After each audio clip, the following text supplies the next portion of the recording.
my grandson came into the room one day, Mr. Weirdo, come into the room, come into the room, and he said something. He said, well, you know, Grandma, I'm young, and your life is almost over with.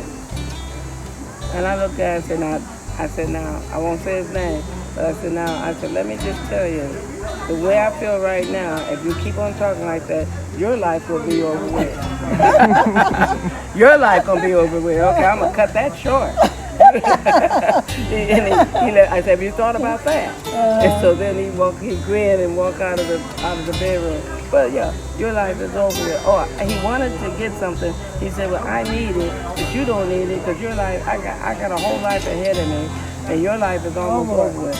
I said, well, you didn't think about if you keep this up, your life gonna be over with. Now, when you first decided, when you called me, I was so surprised. I hadn't heard from you. We hadn't talked in a while. Well, no, you know why? Because I didn't have, I didn't Facebook Messenger. Yeah, I didn't get the message. I didn't have Facebook.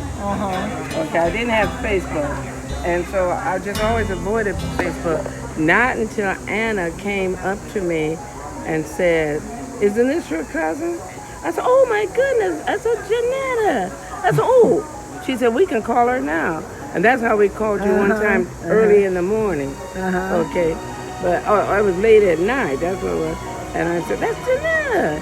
And see, from then on, she set me up to, she said, I'm going to set it up to Facebook. The other, if it hadn't been for Anna, I probably wouldn't have done Facebook. Oh my gosh. Yeah, because I've never done Facebook. So my daughter-in-law comes up and says, isn't this your cousin? And I said, oh my God, Janetta. And so then that's when I decided. Well, I was always wanted to come over, but I just didn't have the contact. I didn't have the number. Over. Yeah, because Henrietta told me about over a year ago, about 2 years ago, she told me, oh, it's easy. Just have the kids set it up. But see, I didn't know what she was talking about because I had no Facebook. So I didn't know what she was talking about.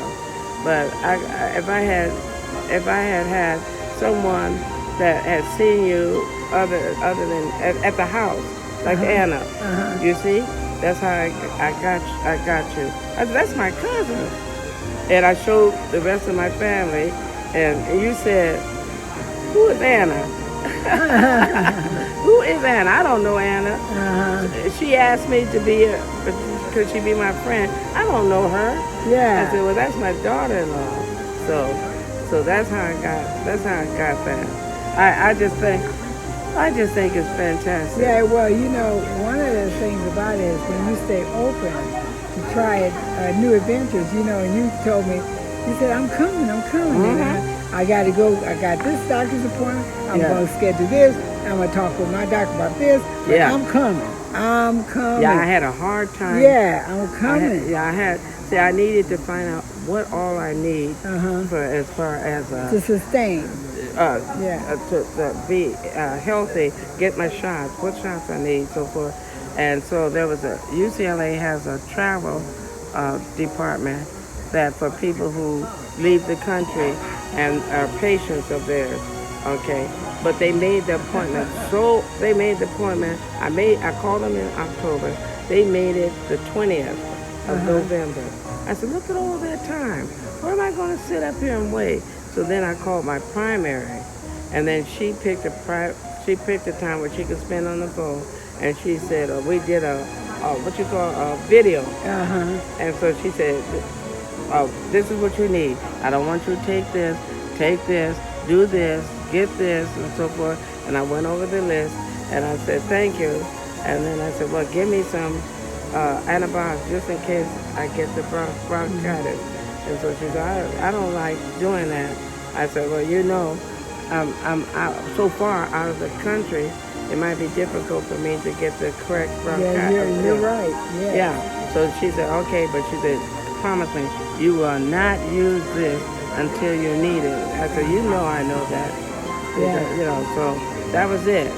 So it makes it very nice. But I was moving closer. See, each time I was moving closer to And then I had trouble with the planes. You know, this plane 35 hours, 37 hours.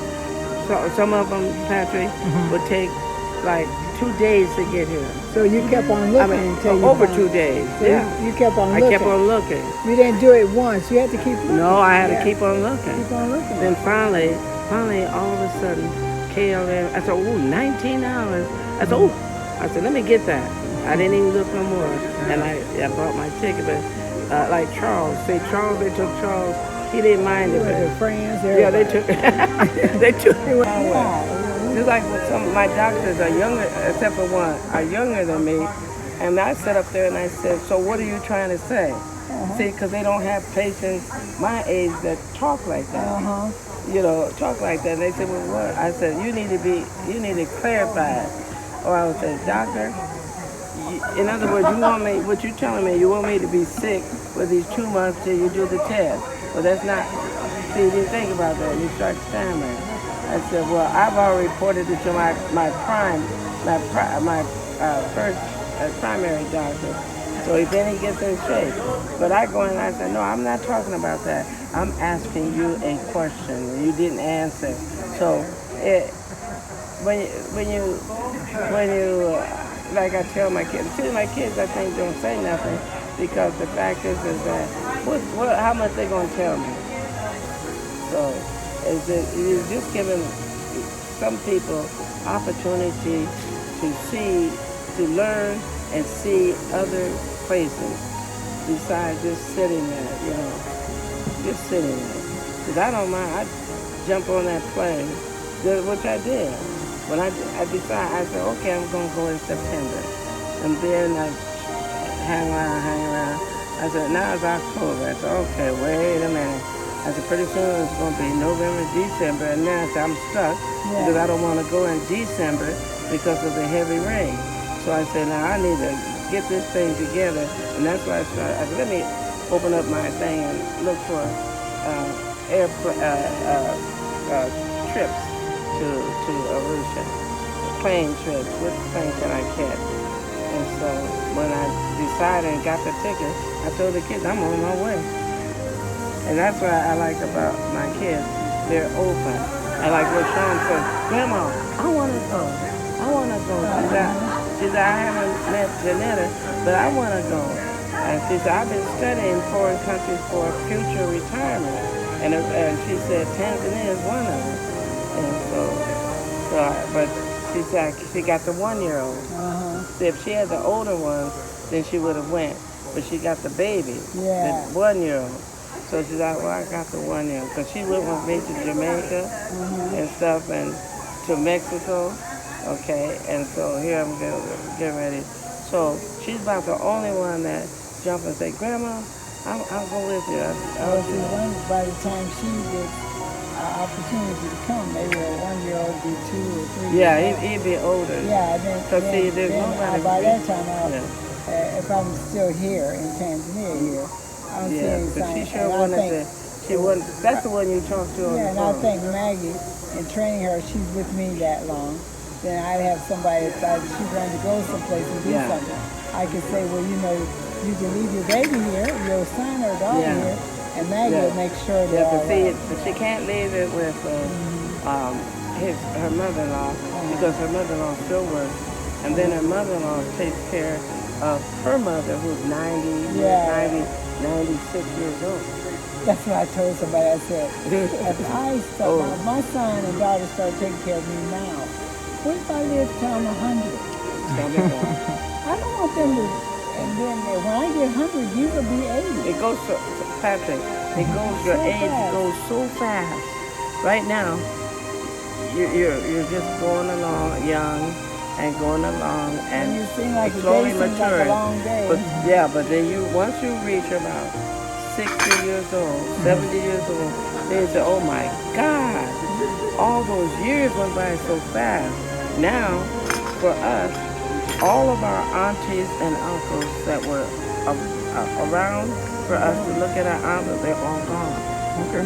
We wound up to be the aunties and uncles. The old folks. We used to talk about the old folks.